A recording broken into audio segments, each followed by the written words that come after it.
2차 대전 때 나왔던 아우슈비츠 수용소는 이 나치 독일이 그 유대인들을 학살하기 위한 그런 수용소라고 다 알고 계시는데요. 그곳에서 약 600만 명이 살해를 당했다. 이거는 뭐 상상하기 어려운 그런 끔찍한 그 흔적을 남기고 있는 곳이라 할 수 있습니다. 그 죽음의 수용소에서라는 책이 있는데요. 이 책은 그 의사인 빅터 프랭클 박사가 거기에 유태인이라는 이유로 거기에 이제 감금이 되고 그 끔찍한 그 절망의 수용소에서 경험했던 그 실화를 그 수기처럼 그렇게 쓴 책입니다. 제가 알기로 거의 뭐 기록을 세웠다 할 만큼 많은 분들이 이 책을 읽고 또 감동을 받고 했다고 알고 있는데요. 이 책에 보면은 이제 딱 끌려가지고 수용소로 들어가는 그 순간부터 이제 뭐 말로 다 할 수 없는 공포가 휩쓸리는 거죠. 그 나치의 손가락 하나로 이제 이게 오른쪽으로 이 손가락을 기울이면 그거는 이제 사는 거고요. 이 손가락을 왼쪽으로 기울면 바로 이제 가스실로 들어가서 죽임을 당하는 이런 너무나 공포스러운 또 죽음의 두려움이 항상 음습하는 그런 장소가 이게 바로 그 나치가 만든 수용소인데요. 그 책을 쓴 빅터 프랭클 박사는 그런 절망적인 수용소를 4곳이나 옮겨 다녀야 했대요.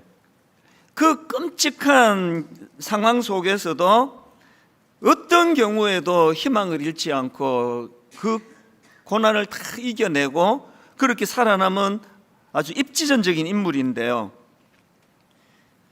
그 죽음의 수용소라는 그 책을 이번에 새로 다시 이제 읽으면서 보니까 그 띠지에 이런 글귀가 있었습니다. 어떤 절망에도 희망이, 또 어떤 존재에도 살아가는 의미가 있다. 이게 뭐 그 책 전체를 딱 한마디로 요약하라 그러면 요약할 수 있는 내용입니다. 그리고 또 소제목에 이런 것들도 있더라고요. 미래에 대한 기대가 삶의 의지를 불러일으킨다. 또 미래에 대한 믿음의 상실은 죽음을 부른다. 그러니까 이런 소제목이 이번에 제 눈에 다시 띄었는데요. 이제 거기에 뭐 이런 내용들이에요. 그 강제 수용소에 수감되어 있던 사람들 중에서 그 1944년 성탄절부터 딱 일주일이잖아요. 1944년 크리스마스 때부터 1945년 새해까지 이게 딱 일주일인데 그 일주일 사이에 사망률이 급증했다는 겁니다. 이게 참 이해가 안 되는 게요. 지금 그때 상황은 이제 해방되기 직전인 거예요.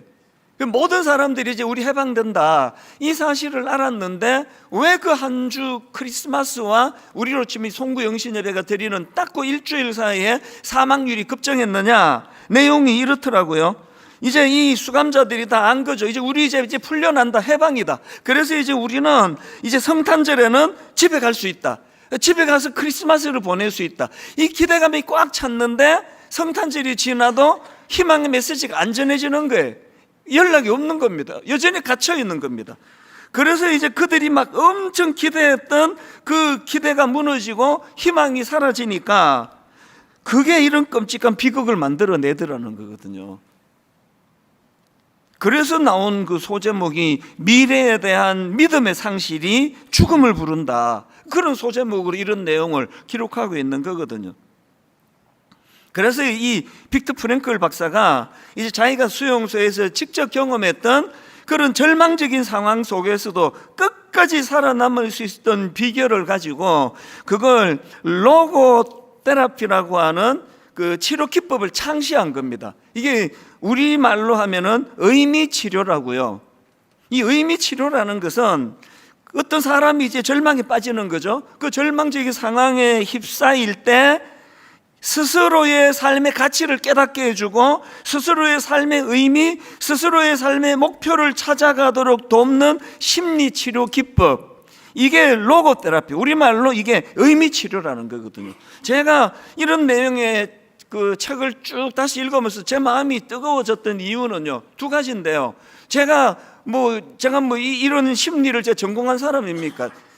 그런데 제가 이제 우리 청년들이 찾아올 때 극도의 절망 속에 막 자살 충동을 느끼고 할 때 제가 썼던 방식이 저도 모르게 이게 의미 치료였더라고요. 왜 살아야 하는지 이유를 제가 설명하고, 제가 극심한 고통 속에서도 살아남았기 때문에 이것이 의미가 된다는 이런 이야기를 계속 상담하면서 해줬거든요. 이게 뭐 로고 테라피인지 뭔지 하나도 모르고 했거든요. 왜? 출처가 빅터 프랭클 박사가 아니라 저는 성경이니까요.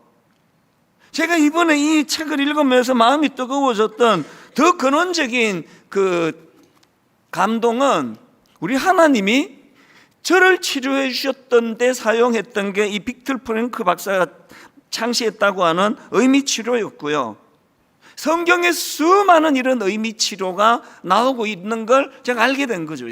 이번에 새삼스럽게. 여러분이 아시지만 사도 바울은 극심한 고난의 터널을 뚫고 나온 분 아닙니까?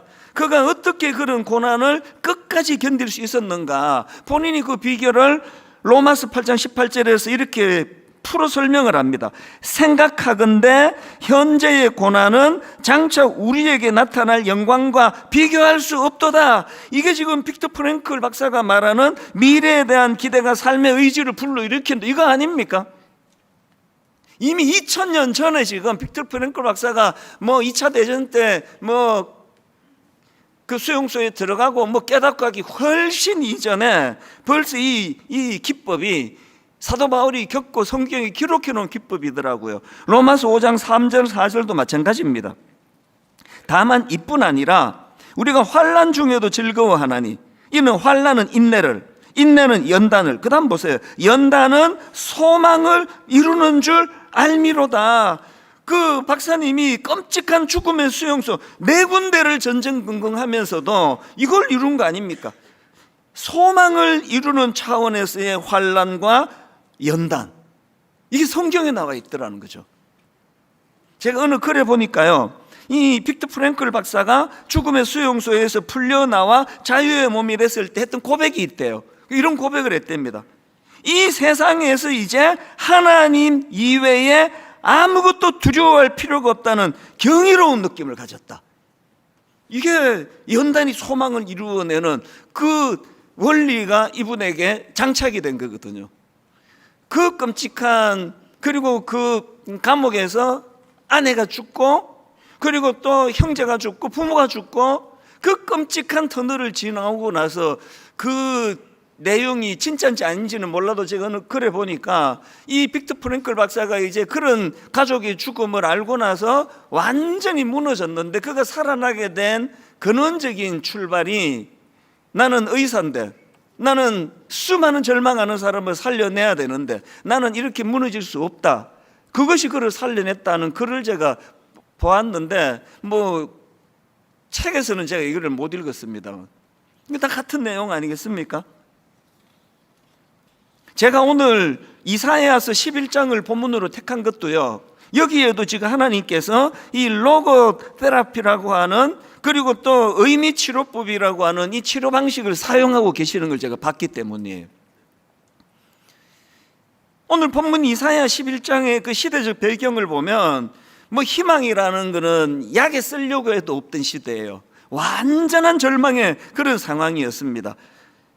본문 앞에 나오는 이사야 1장 5절 6절 한번 보십시오. 너희가 어찌하여 매를 더 맞으려고 폐역을 거듭하느냐? 온 머리는 병들었고 온 마음은 피곤하였으며 발바닥에서부터 머리까지 성한 곳이 없이 상한 것과 터진 것과 새로 맞은 흔적뿐이거늘 그것을 짜며 싸매며 기름으로 부드럽게 함을 받지 못하였도다. 머리부터 발끝까지 다 타락했다는 그 얘기 아닙니까? 저는요, 하나님이 이 기준으로 오늘 우리 대한민국을 만약에 보신다면 저는 똑같은 말씀을 하실 것 같은데요. 머리부터 발끝까지 성한 것이 없는 나라. 그러니까 뭐 허구한 날 상처받는 거죠. 예수 좀 잘 믿어보려고 해보세요. 뭐 바로 상처받아요. 자녀 한번 믿음으로 잘 키우려고 애쓰는 모든 가정이 다 상처를 받을 수밖에 없습니다. 제가 83년도에 23살 때 이민 가가지고 대학교 다닐 때, 그때 미국의 대학교가요, 이미 내 후배 한국 교포 후배가 2층 침대에서 1층에 혹은 2층에 자고 있는데 입에 담기도 끔찍한 이야기예요.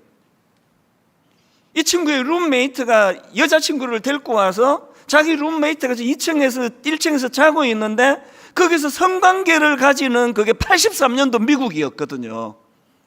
이미 그때 이미 그때 우리 세대 자체가 미국에서 다 무너져 있었는데 한번 생각해 보세요. 이제 우리 세대가 이제 아들, 딸 키우고 손자, 손녀 키우는데 갈등이 있겠습니까? 갈등이 있겠냐고요. 자기가 그렇게 살고 있었는데 자기 가치관이 그런데 갈등 없습니다. 미혼 자녀가 임신하고 온들 축하해주고 그러지 무슨 갈등이 있겠냐고요. 우리가 하나님의 말씀대로 살아보려고 거룩과 순결, 맨날 있어 붙여가지고 거룩과 성숙해서 부담스러워 죽겠어. 아마 여러분 그러실 것 같아요. 이렇게 사시면요 자녀 교육을 하면 할수록 고통이에요. 애들이 이해를 못해요. 동의가 안 되는 거죠. 왜 우리 집만 이렇게 유별났냐고. 딴 집 엄마들은 처녀가 임신을 하면은 막 축하 꽃을 보내고 이 저출산 시대에 축한다 그러고 막 그런다는데 왜 우리 집만 유난히 이러냐고. 이 갈등으로부터 우리가 벗어날 수가 없습니다. 왜? 머리부터 발끝까지 다 혼란한, 다 지금 혼미한 그런 시대에 빠져 있기 때문 아닙니까? 그렇게 지금 오늘 본문의 배경인 이 이사야서 자체가 머리부터 발끝까지 타락을 했고 그 타락의 결과 민족이 점점 절망의 수렁으로 지금 빠져들고 있거든요. 나라는 남북으로 나누어진 비극에 지금 빠져 있는데 이것도 우리나라랑 비슷해요. 우리도 지금 남북으로 나누어 갖고 이게 도대체 이게 통일이 되는 건가? 그리고 갈라진 북이스라엘은 이제 멸망당하기 직전의 상황이고, 그리고 여러분 역사를 아시잖아요. 그 한쪽 남 유다도 이제 바벨론에 의해 망한다, 이제 심판이 확정된 상황이에요. 그러니까 어디를 둘러봐도 이사야 선지자 입장에서 우울한 거죠. 시대가 우울하고 너무나 깔아앉아 있는 그 시대를 바라보는 이사야의 낙심이 참 엄습하는데, 그런데 하나님은요 이런 절망의 상황에 놓여있던 이사야에게 희망의 메시지를 전하는데요, 하나님께서 어떤 메시지를 주시느냐, 이사야에게 장차 오실 메시아와 그분이 다스리시는 나라에 대한 꿈을 환상으로 보여주세요. 그게 오늘 본문입니다. 자, 먼저 이사야 11장 1절입니다. 이새의 줄기에 산 싹이 나며 그 뿌리에서 한 가지가 나서 결실할 것이요, 그리고는 그 메시아가 다스릴 나라가 어떤 나라인지를 오늘 본문 6절부터 8절까지 이렇게 나옵니다. 그때에, 이 그때에가 굉장히 중요한 표현이거든요. 그때에, 이게 뭘 가리킵니까? 장차 오실 메시아가 다스리실 그때에 이리가 어린 양과 함께 살며 표범이 어린 염소와 함께 누우며 송아지와 어린 사자와 살찐 짐승이 함께 있어 어린아이에게 끌리며 암소와 곰이 함께 먹으며 그것들의 새끼가 함께 엎드리며 사자가 소처럼 풀을 먹을 것이며 젖 먹는 아이가 독사의 구멍에서 장난하며 젖된 어린아이가 독사의 굴에 손을 넣을 것이라. 그래도 해를 당하지 않는 주님이 다스리는 그 나라에 대하여, 이게 아까 빅터 프랭클 그 박사의 그 표현으로 말하면 이것으로 끝나지 않는다. 이런 절망으로 너 인생 끝나지 않고 네 민족이 이렇게 끝나지 않는다. 그 절망적인 시대 속에 낙심하고 있던 이사야에게 우리 하나님은 주님이 다스리는 그 나라의 꿈을 지금 이사야에게 심어주고 있거든요. 그래서 제가 오늘 설교 제목을요, 절망은 소중한 꿈의 재료, 이렇게 짧게 했는데 왜 이 제목을 길게 못 쓰니까, 사실은요 오늘 설교 제목은 하나님은 우리의 절망을 꿈과 희망의 재료로 승화시켜 주신다, 저 이렇게 제목을 쓰고 싶었습니다. 그렇기 때문에 여러분 지금 좀 마음이 힘드세요? 좀 잘 믿어보려고 하면은 맨날 이렇게 상처를 받으세요. 사람을 믿었는데, 사람을 의지했는데 또 배신당하셨어요. 교회까지 와서 또 상처를 받잖아요. 다락방에 갔다가 또 상처를 순장님도 받고 순원도 받고 하잖아요. 그렇게 해서 의기소침해지고 낙심이 되면요, 그때 불러야 되는 찬양이 하나 있습니다. 제가 개척하고 아마 단일곡으로는 제일 많이 불렀던 곡 중에 하나인 것 같아요. 여러분 마음이 우울하면 이 찬양을 따라 부르세요.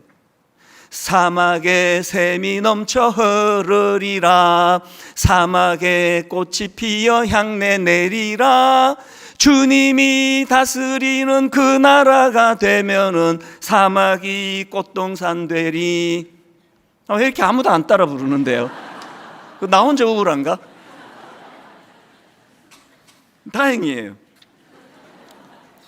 우울하면요, 이 찬양에서 가장 중요한 건요, 주님이 다스리는 그 나라가 되면은 이에요. 지금 정부 뭐 바뀌고 좀 이따 또 바뀌고 또 바뀌고 맨날 그 다람쥐 쳇바퀴 돈을 듯이 지금 맨날 같은 결과가 나오는 거지. 어느 정권이 최근 들어서 뭐 역대의 모든 국민을 정말 그 눈물을 닦아주는 이런 시원하게 하는 일을 기대했다가 실망하고 기대했다가 실망하고, 그럼 안 그런 적이 있었냐고요. 그럴 때 우리에게는 오히려 이게 참 이 낙심이 되고 힘들고 우울한 이것이 오히려 희망의 재료가 되는 거죠. 이 노래를 부르면 주님이 다스리는 그 나라가 되면은, 그 2절에도 보니까 사막에 숲이 우거지리라, 사막에 예쁜 새들 노래하리라. 언제? 주님이 다스리는 그 나라가 되면은 사막이 낙원되리라. 그러니까 이런 찬양을 통해서 오히려 우리 하나님은 우리의 절망을 오히려 꿈과 희망의 재료로 승화시켜 주신다. 근데 여기서 한 가지요, 이렇게 지금 하나님께서 우울하고 낙심하고 있는 이사야에게 놀라운 꿈과 희망의 재료로 그를 이제 찾아가 주시는데요. 근데 그 과정에서 기억할 게 하나 있습니다. 자, 액센트를 넣어가지고 1절을 다시 한번 보세요. 이새의 줄기에서 한 싹이 나며 그 뿌리에서 한 가지가 나서 결실할 것이요. 여러분이 하나님 나라의 원리를 놓치시면 안 됩니다. 여기 보면 지금 희망으로 오실 메시아에 대하여 설명하시기를 막 슈퍼맨처럼 붉은 망토를 긍치고 막 한번 압도적으로 휘저어 놓으시는 게 아니라 작은 싹으로 온대요. 그 보이지도 않는 뿌리에서 작은 가지로 오신다는 겁니다. 출애굽기 1장에 보면은요, 지금 이스라엘 백성들이 애굽의 노예로 압제로 신음을 하고 있는 상황입니다. 오죽하면 지금요, 그 이스라엘 백성들이 아들을 낳으면 죽임을 당하던 시대예요. 이 눈물이 그치지 않는 그런 절망적인 상황, 숨쉬기가 어려운 그런 상황인데요. 그런 상황에서 그때 하나님이 주신 대안이 뭐예요? 붉은 망토를 두른 한 번에 그 문제를 다 해결하는 슈퍼맨이었습니까? 놀랍게도 지금 백성들이 숨쉬기가 어려운 고난 속에 있을 때 하나님이 주신 대안이요, 갈대상자예요. 그 애기 그 상자에 넣고 나일강에 띄어갖고 어느 천년의 얘가 자라가지고 그 민족을 구하겠냐고요. 또 마태복음 13장에 보면은 예수님께서 친히 이제 천국에 대한, 당신이 다스리실 그 나라에 대한 설명을 해 주시는데요. 마태복음 13장 31절 32절입니다. 또 비유를 들어 이르시되 천국은 마치 사람이 자기 밭에 갖다 심은 겨자씨 하늘 같으니 이는 모든 씨보다 작은 것이로되. 이게 뭐예요 이게? 이게 우리 같으면은 그냥 큰 새들이 깃드는 어마어마한 이런 나무를 보여주면서 이제 니들이 하나님 나라를 꿈꿔도 좋겠다 이래도 시원찮은데, 이게 무슨 겨자씨로 임한데 모든 씨보다 또 제일 작은 거래요. 그런데 왜 하나님의 나라는 이렇게밖에 설명을 못 하시는가? 그게 왜 그러냐니까요. 자, 32절을 끝까지 제가 읽어 드릴게요. 액센트를 바꿔 가지고요.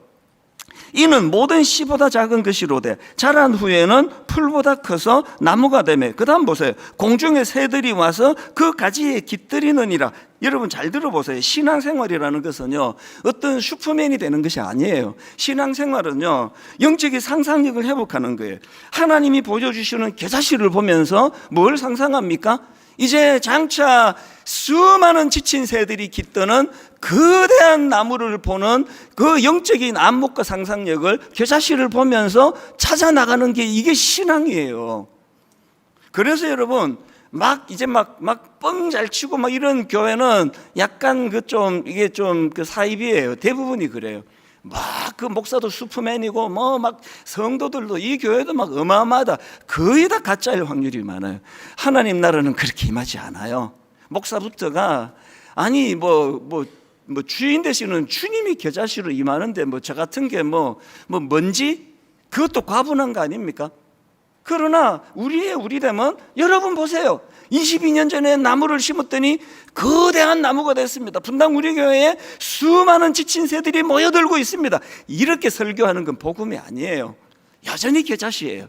그런데 그 겨자씨를 보면서 수많은 새들이 깃드는 하나님 나라를 영적인 상상력으로 볼 수 있는 눈을 가지는 거, 이게 제대로 건강한 교회의 모습이라고 저는 생각을 합니다. 그래서 여러분 히브리서 11장 1절을 보십시오. 믿음은 바라는 것들의 실상이요 보이지 않는 것들의 증거니. 세 번역으로 믿음은 바라는 것들의 확신이요 보이지 않는 것들의 증거입니다.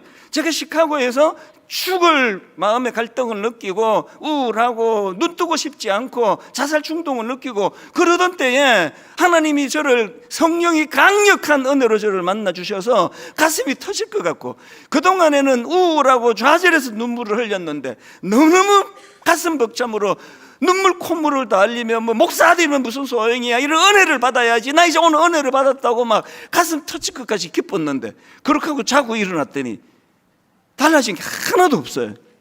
최저임금에서 단 10센트도 올려주지를 않은 그런 삶이고, 영어는 그때부터 지금까지 쭉 그냥 못해요. 그냥 성경에 막 배우지도 않은 방언을 가지고 막 멋있게 기도하고 저는 꿈에도 정말 한번 막 영어로 한번 설교해 봤으면 너무 좋겠는데, 그게 말 더듬거리는 거 보세요. 그런데 여러분, 제가 은혜 받고 달라진 게 있어요. 아무 현실이 바뀐 게 없음에도 불구하고 은혜를 받고 나서 제가 겨자씨를 보고 거대한 새들이 깃드는 나무를 볼 수 있는 눈을 갖게 된 거예요. 그래서 제가 친구들에게 계속 제가 속으로 선포했다는 거 아닙니까? 니들 지금 나 좀 초라해 보이지? 비참해 보이지? 나 이렇게 안 무너진다. 우리 아버지가 금식 기도하다가 돌아가셨는데 내가 이대로 무너지겠어? 용기가 없어서 말로는 못하고 속으로만. 겨자씨를 보면서 거대한 나무를 꿈꾸게 되니까 딱 그렇게 지금 돼가고 있더라고요. 딱 10년 뒤에 청소년 사역할 때 말로 다 할 수 없는 그런 영광을 보여주시고 지금까지예요. 그래서 여러분, 그 히브리서 11장 1절에 믿음은 바라는 것들의 실상이요, 세 번역으로 믿음은 바라는 것들의 확신이요 보이지 않는 것들의 증거입니다. 여러분, 이걸 장착하는 게 성숙한 신앙인이에요. 이걸 잘 구현해낸 인물이 엘리야 선지자 아닙니까? 열왕기상 18장에 보면은요, 지금 엘리야가 자기 민족이 겪는 극심한 가뭄의 문제를 가지고 하나님께 기도하거든요. 이 여러분 다 아는 내용이에요. 피를 구하는데요, 열왕기상 18장 42절을 보십시오. 아합이 먹고 마시러 올라가니라 엘리야가 갈멜산 꼭대기에 올라가서 땅에 꿇어 엎드려 그의 얼굴을 무릎 사이에 넣고 그의 사환에게 이르되 올라가 바다 쪽을 바라보라. 그가 올라가 바라보고 말하되 아무것도 없나이다. 암만 기도해도 안 바뀌어요. 지치지도 않아요. 7번까지 그렇게 해라. 하나도 안 바뀌어요. 그런데 44절에 보니까 7번째 이르러서는 그가 말하되 바다에서 사람의 손만한 작은 구름이 일어나나이다. 그랬더니 엘리야의 반응을 보세요. 이르되 올라가 아합에게 말하기를 비에 막히지 아니하도록 마차를 갖추고 내려가소서 하라 하니라. 지금 엘리야가 갖고 있는 영적인 상상력이라는 건 손만한 구름 하나를 보고 폭우가 쏟아지는 상상력을 하는 거예요. 겨자씨 하나를 보고 수많은 지친 새들이 깃드는 것을 상상하는 이 영적인 상상력을 엘리야가 장착했기 때문에, 그래서 권력은 아합 왕이 갖고 있지만 그를 좌지우지하는 믿음으로 기도하는 사람들이 갖고 있는 이 영적인 상상력을 맨날 그냥 현찰로 달라고 그냥 짠 하면은 새들이 깃드는 나무를 달라고 이렇게만 구하니까 오늘 한국교회가 이 시대와 민족 앞에 맥을 못 쓰잖아요. 누가 지금 한국교회에 기대를 걸고 있습니까? 전부 그냥 그래서 하나님은 여러분 예배 드릴 때마다 겨자씨를 보여주시고 예배 드릴 때마다 낙심해 있는 여러분에게 손 많은 작은 구름을 보여주시는데, 여러분은 막 새들이 깃드는 나무만 구하러 와가지고 오늘도 왔다가 아이씨 오늘도 못 보고 가네 그러면서 이러니까 내가 지각을 안 할 수가 있어? 막 그러면서 지금 계속 또 다음 주일에는 보여주시려나 그리고 또 오시는 거 아닙니까? 시선을 바꿔야 돼요. 영적인 안목을 구하세요. 여러분 아들 보고 오늘 잔소리하면 내일 얘가 달라집니까? 그 딸이 오늘 너 정신 차리라 그런다고 내일 정신을 차리든가요? 그 철없는 그 여러분의 아들 딸을 보면서 그 겨자씨 같은 보잘것없는 그 아이를 보면서 그 아이 속에 있는 거대한 새들이 깃드는 나무를 보는 눈을 가진 부모를 못 만난 그 딸이 불쌍할 뿐인 거 아닙니까? 오늘 3부 예배를 드리신 우리 집에 세 자녀가 할렐루야 그러고 제 설교를 들을 것 같아요. 이제 우리 아빠가 변하려나? 이러면서. 빅터 프랭클 박사가 말하는 미래에 대한 기대가 삶의 의지를 불러일으킨다. 미래에 대한 기대를 도대체 그 죽음의 수용소에서 거기서 갑자기 새들이 깃드는 나무를 구한 거냐고요. 겨자씨 아닙니까? 고린도후서 4장 8절부터 바울의 고백을요 공동 번역으로 읽어드리. 저는 이제 공동 번역 어지간하면 잘 안 읽어드리는데 표현이 너무 재미있어서 제가 읽어드려요. 고린도후서 4장 8절을 보십시오. 우리는 아무리 짓눌려도 찌부러지지 않고, 이게 표준 말입니까? 우리는 아무리 짓눌려도 찌부러지지 않고 절망 속에서도 실망하지 않으며 궁지에 몰려도 빠져나갈 길이 있으며 맞아 넘어져도 죽지 않습니다. 이렇게 우리는 언제나 예수의 죽음을 몸으로 경험하고 있지만 결국 드러나는 것은 예수의 생명이 우리 몸 안에 살고 있다는 사실입니다. 여러분 아무리 짓눌려도 찌부러지지 않는 삶을 바울이 살았다면 여러분은 어떠세요? 여러분 정말 찌부러지지 않는 어떤 이런 어려운 상황 속에서도 찌부러지지 않으시느냐고요. 마귀가 그냥 실제로 그냥 짓누르는 것도 아니고 마귀가 여러분 보고 이러면 알아서 찌부러지는 거 아닙니까? 손도 안 대도 벌써 다 찌부러지는 거 아니냐고요. 우린 이렇게 쉽게 찌부러지는데 바울은 어떻게 그렇게 찌부러지지 않을 수 있느냐? 그것은요 바울이 가진 강함이 고린도후서 4장 7절입니다. 우리가 이 보배를 질그릇에 가졌으니 이는 심히 큰 능력은 하나님께 있고 우리에게 있지 아니함을 알게 하려 함이라. 여러분 이제 영적 상상력을 가지고 빅터 프랭클 그 박사처럼 저는 그 책을 읽으면서 이분은 확실히 크리스찬 아니고는 이런 글을 쓸 수 없다, 저는 그렇게 확신했거든요. 그러면 여러분 똑같이 예수 믿는 여러분에게 이런 빅터 프랭클 박사가 갖고 있는, 그리고 사도 바울이 갖고 있는 영적인 상상력이 있으시냐고요. 그것을 장착하려면요 자기를 엄청 굉장한 대단한 자존심의 자리에 갖다 놓는 이 시대에 여러분은 질그릇임을 자각하는 거죠.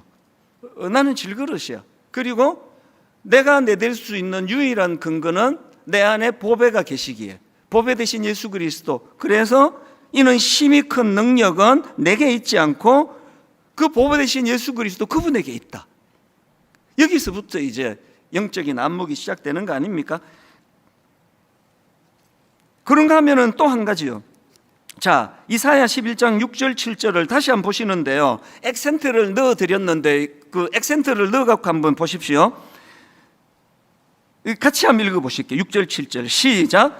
그때에 이리가 어린 양과 함께 살며 표범이 어린 염소와 함께 누우며 송아지와 어린 사자와 살찐 짐승이 함께 있어 어린아이에게 끌리며 암소와 곰이 함께 먹으며 그것들의 새끼가 함께 엎드리며 사자가 소처럼 풀을 먹을 것이며, 여기서 지금 계속 반복되는 그분이 다스리는 그 나라에 대한 묘사가 함께예요. 아무리 교회가 복잡하고 혼란스러워도 함께 모여야 되는 이유가 여기 있거든요. 그런데요 이 6절 7절 말씀을 한번 자세히 보십시오. 여기 보니까요, 공동체가요, 이리가 어린 양으로 변화된 게 아니에요. 이게 교회 아닙니까? 아무리 은혜 받아도 이리가 어린 양 되든가요? 표범이 염소 되든가요? 성깔이 있는 놈이 오늘 은혜 받고 그 다음 주일 순한 양이 되든가요? 안 바뀝니다. 저도 안 바뀌고 여러분도 안 바뀌고 그 소그룹 다락방에 이번 주에 한번 실험적으로 가보세요. 거기 변화된 양들만 있습니까? 천만의 말씀이에요. 거기 이리가 제일 앞에 앉아 있고요, 사자도 있고 뭐 엄청 날카로운 이빨을 드러내는 짐승도 있고, 다락방 가보면 그 동물은 하나도 바뀌지 않아요. 하나님은요, 강제로 막 그 사자 이빨을 뽑아가지고 그런 억지스러운 평화를 추구하는 분이 아니에요.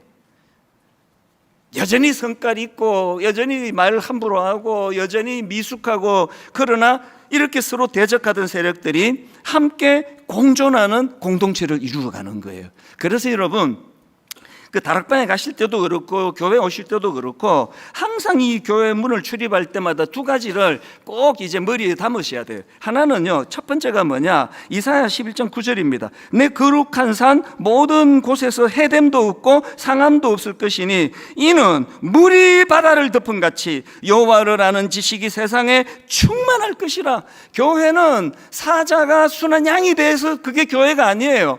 교회는 이 하나님의 지식을 장착하는 곳이에요. 장차 하나님 다스리는 그 나라가 이루어지려면 물이 바다를 덮은 같이 여호와를 아는 지식이 세상에 충만해지기를 구하는 사람들이 많아지는, 그게 건강한 교회예요. 그런가 하면 두 번째로 또 그 호세아 4장 6절도 읽어드릴게요. 내 백성이 지식이 없으므로 망하는도다. 호세아 6장 3절. 그러므로 우리가 여호와를 알자, 힘써 여호와를 알자. 이게 첫 번째, 물이 바다를 덮은 같이 여호와를 아는 지식이 충만해지기를 구하면서 교회를 출입해야 되고요. 두 번째가, 여러분 교회에서 상처를 받으세요. 교회에서 상처를 안 받겠다는 말은요, 포구운데 나는 비를 안 맞겠다 그 말이에요. 교회는 상처를 받아요. 반드시 받아요. 뭐 안 받으면 내가 드릴게. 상처를 반드시 받아요. 교회는 상처 없는 교회를 찾지 마세요.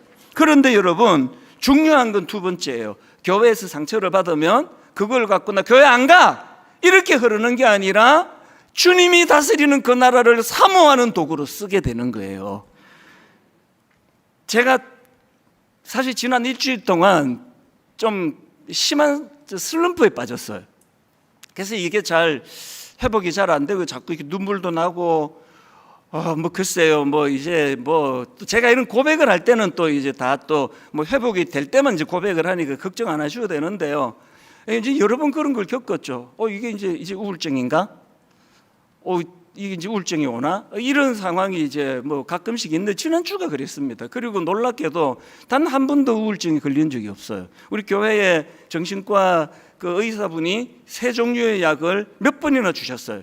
요거는 제일 약한 건데 잠이 안 올 때만 드시고, 고개 안 될 때 중간 거 드시고, 고개 안 될 때 이게 좀 센 겁니다. 그래서 뚜껑을 달리한 세 종류의 그 정신과 치료약을 제가 몇 번 받아놓고요, 놀라운 건 단 한 번도 먹은 적이 없습니다. 다 회복이 되고 다 치료가 되니까요. 이번에 또 그런 일이 일어났어요. 지난 주일 예배를 마치고 먼저 이제 그 아내 되시는 분이 이제 교회를 한동안 떠났다가 하나님의 이제 상처를 받고, 교회 상처를 받고 떠났다가 강권하시는 은혜를 받고 다시 돌아오게 된노라고.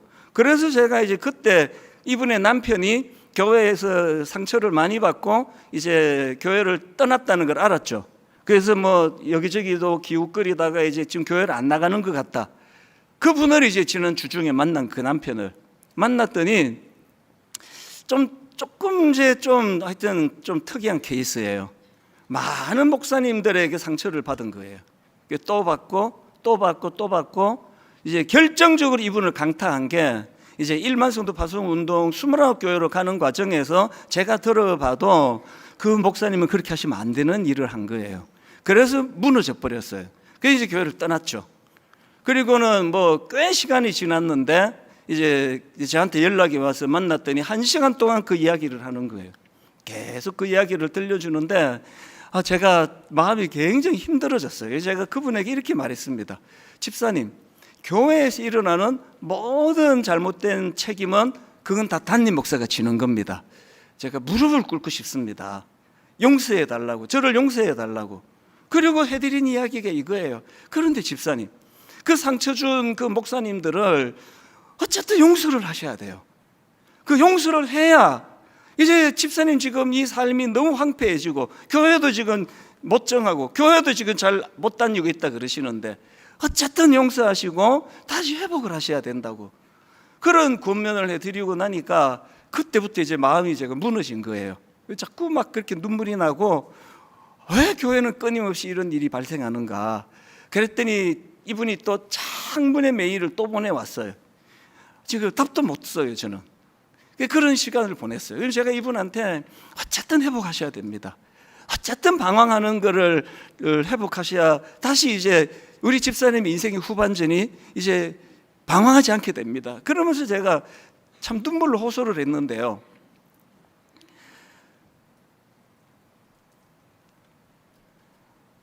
분당 우리 교회가 뭐 어떤 과장된 소문을 밖에서 뭐 듣고 뭐 내고 하시는지는 몰라도 이게 분당 우리 교회 실체예요. 뭐 이창수 목사님 뭐 존경합니다. 이런 얘기는 제발 하지 말라고 부탁하잖아요. 인간은요 존경의 대상이 아니에요. 모두가 다 불쌍할 뿐이에요. 그런데 여러분, 제가 그 남자 집사님한테 제가 정말 무릎을 꿇고 제가 빌고 싶었던 마음이 그럼에도 불구하고 그것 때문에 이제 교회 안 나가 그렇게 방황하는 쪽으로 가는 게 아니라 그 소망으로 이걸 연결하는 거죠. 주님이 다스리는 그 나라를 꿈꾸고 인간 지도자는 믿을 게 못 되고 인간 목사는 내가 신뢰할 수가 없는데 그러나 장차 다스리실 사랑으로 공유로 다스리실 그 주님으로 말미암아 이제 주님이 다스리는 그 나라를 난 더 꿈꾸게 됐다. 더 소망하게 됐다. 난 이제 사람 내가 의지하지 않을 거야. 여러분, 이걸로 우리가 이걸 승화해야 된다는 그 이야기예요. 그래서 저는 지난주에 불렀던 이 찬양을요, 무명이어도 공허하지 않는 것은 왜 그렇습니까? 분당 우리 교회 와서 난 만족하기 때문이야. 이게 아니에요. 무명이어도 공허하지 않는 것은 예수 안에 난 만족하기 때문이다. 가난하여도 부족하지 않은 것은 난 좋은 교회를 다니기 때문이다 아니라 예수 안에 오직 나는 부요하기 때문이다. 사람을 너무 의지하지 마세요. 그리고 사람에게 상처를 받으시면 이제 안 가! 이렇게 하시면 안 됩니다. 오히려 하나님은 우리의 이 절망적인 상태를 오히려 주님 바라보고 볼 수 있도록 희망과 낙관으로 인도해 주세요. 어떤 경우라도 나는 사람을 의지하지 않은 대신에 나는 성숙한 사람이 되어 이 교회에 상처받은 사람을 싸매는 일을 내가 할 것이야. 저는 지금도 마음이 아파요. 분당 우리 교회에서 끊임없이 일어나고 있는 29교회를 믿고 많은 분들이 찾아가 주시고 거기에서 많은 치료가 일어나는 것도 사실이지만 끊임없이 29교회에서 저에게 고발이 들어와요. 그게 교회예요. 그게 지상교회예요. 29교회 목사님 너무너무 훌륭하시지만 거기서 상처가 안 일어납니까? 그래서 우리는 물이 바다를 덮은 같이 여호와를 아는 지식, 지난주에 불렀던 이 찬양을 우리 한 번 더 부르기를 원하는데요. 무명이어도 공허하지 않은 것은 예수 안에 난 만족합니다. 이 찬양 부를 때 성령님이 여러분이 교회에서 받은 상처를 싸매어 주시는 이런 역사를 경험하시기를 바랍니다. 경험하실 줄 믿습니다. 주님을 의지하고 주님이 다스리는 그 나라를 사모할 때 지상교회의 목회자에게 지도자에게 받았던 상처를 주님이 치료해 주시리라고 믿습니다. 우리 같이 이 찬양 불러보시겠습니다. 무명이어도 공허하지 않은 것은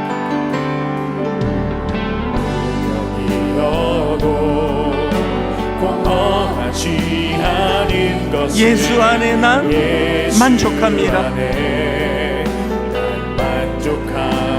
가난하여도 부족하지 않은 것은 그 부요에 여러분 진짜 자꾸 뭐 성공하고 거대하고 엄청난 수많은 새들이 깃드는 그런 나무를 꿈꾸는 게 아니라 겨자씨예요. 겨자씨. 지금 이스라엘 백성들이 숨쉬기가 어려운 그런 절망의 상황인데 하나님은 갈대상자를 띄우세요. 그 엄마가 하는 고백을 아시잖아요. 용모가 아름답다는 그 외모를 말하는 게 아니거든요.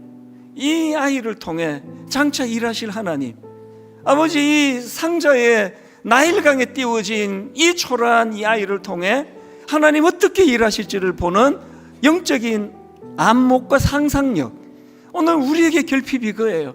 그 자녀를 닥달하는 것도 저도 마찬가지예요.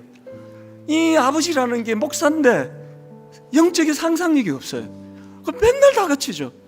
언제 네가 그 계자씨가, 언제 네가 그 새들이 깃드는 나무가 될래? 도대체 내가 답답해 죽겠다고.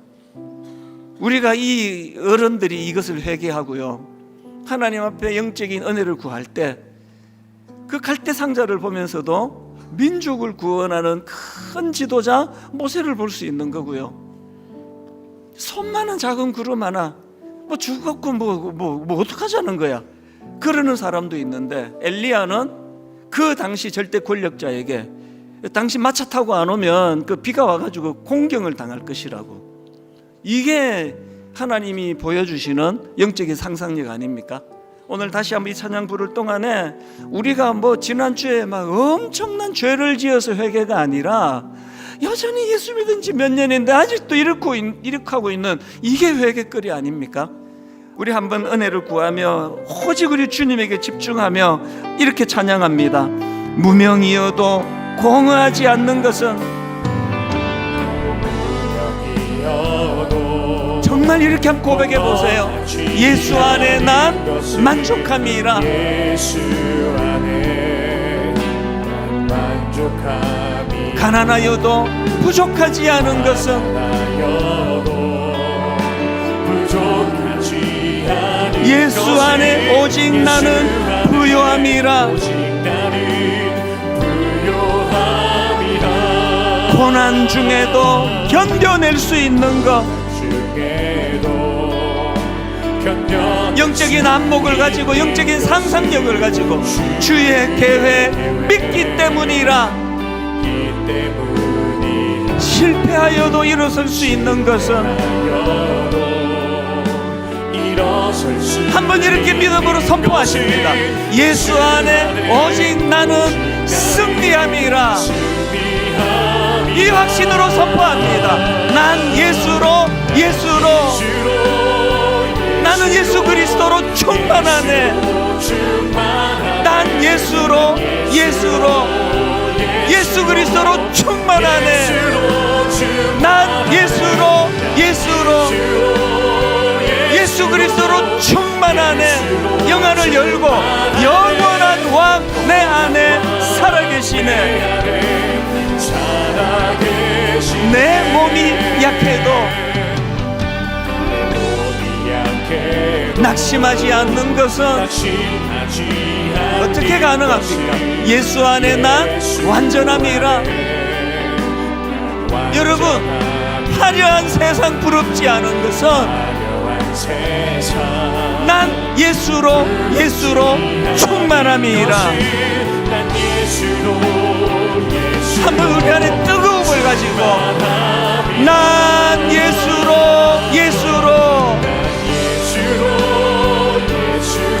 그리스도로 충만하네.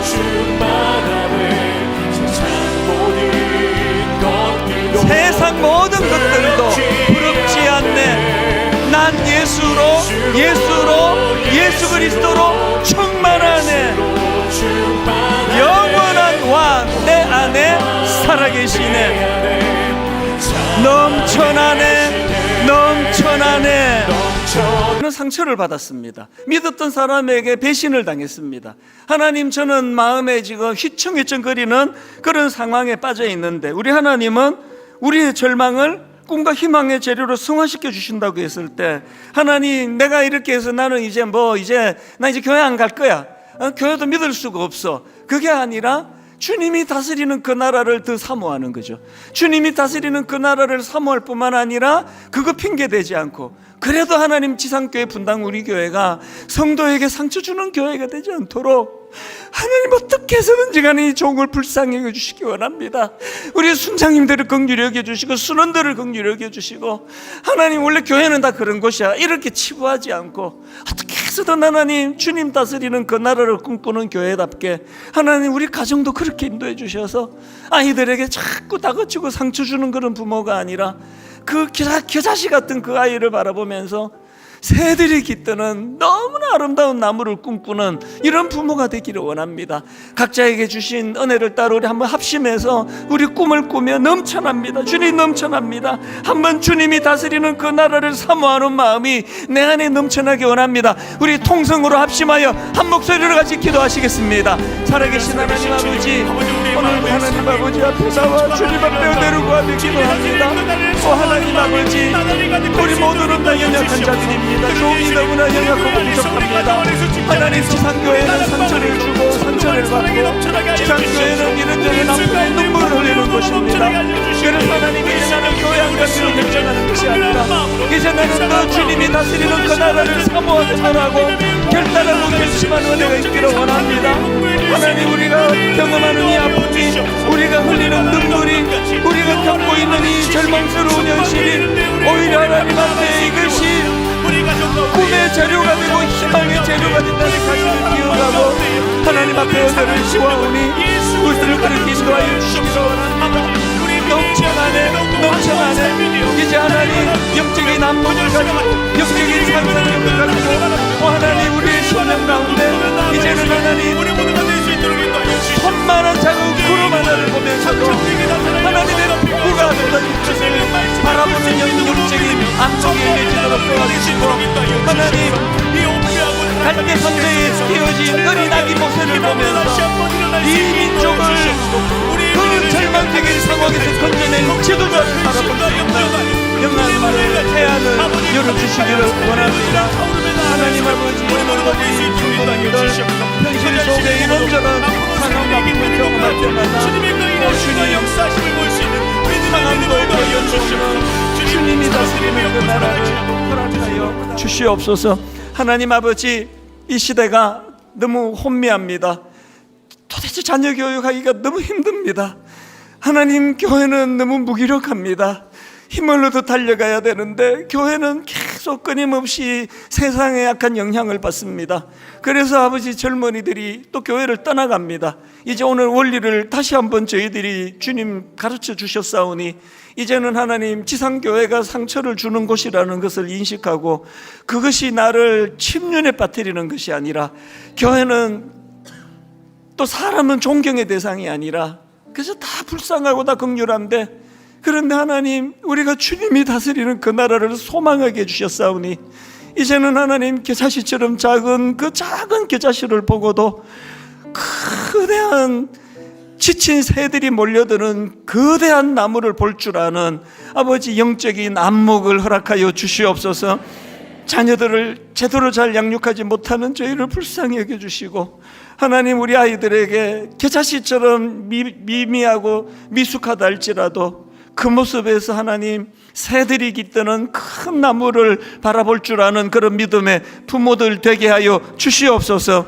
하나님, 초라하게 배에 띄워진 갈대 상자 속에 참 초라한 모세지만 그 어머니는 이 모세를 통한 일하실 하나님을 바라보며 그 안목으로 이 아이를 띄워 보냈던 것처럼, 하나님, 우리도 그런 믿음으로 우리 가정이, 우리 교회가 그렇게 참 큰 이런 영적인 꿈과 기대를 가지고, 그래서 우리가 겪고 있는 교회에서, 가정에서, 직장에서 받는 그 상처들이 오히려 주님 앞에, 이것이 주님 앞에 희망과 꿈을 만들어주는 너무나 아름다운 주님의 도구가 된다는 확신을 가지고 다시 한번 힘을 얻어 그렇게 나아가도록 저희들을 긍휼히 여겨 주시옵소서.